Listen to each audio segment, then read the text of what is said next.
यहाँ आपको अपडेट करेंगे। लाहौर हाई कोर्ट बार ने आईनी तरमीमी पैकेज और आईनी अदालत को मुस्तरद कर दिया। सुप्रीम कोर्ट में सीनियरिटी की बुनियाद पर चीफ जस्टिस तैनाती करने का मुतालबा कर दिया है। मजीद जानते हैं डॉन न्यूज के नुमाइंदे राना बिलाल से। जी राना बिलाल, अपडेट कीजिएगा।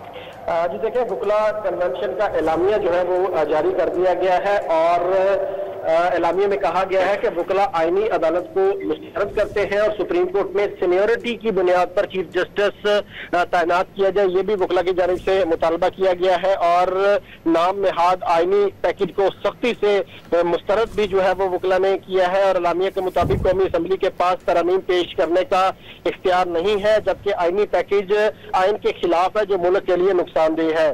Lahore high court bar association के एलामिया के मुताबिक समझौता करने वाले वुकला और उनकी कमेटी को भी जो है वो वुकला मुस्तरद करते हैं, जबकि वुकला की जानिब से मुतालबा किया गया है कि जस्टिस सैयद मंसूर अली शाह को चीफ जस्टिस सुप्रीम कोर्ट तैनात करने का जो नोटिफिकेशन है वो भी फिलफौर जारी किया जाएगा। Lahore high court bar association के जेर इंतजाम आज आल पाकिस्तान वुकला कन्वेंशन मुनक्किद किया गया था, जिससे हमद खान, इसके साथ साथ सेनेटर अली जफर, अली अहमद कुर्द समेत दीगर की जानिब से खिताब किया गया और अब इसका एलानिया जारी करते हुए वुकला ने आईनी अदालत के क़याम को यकसर मुस्तरद कर दिया है।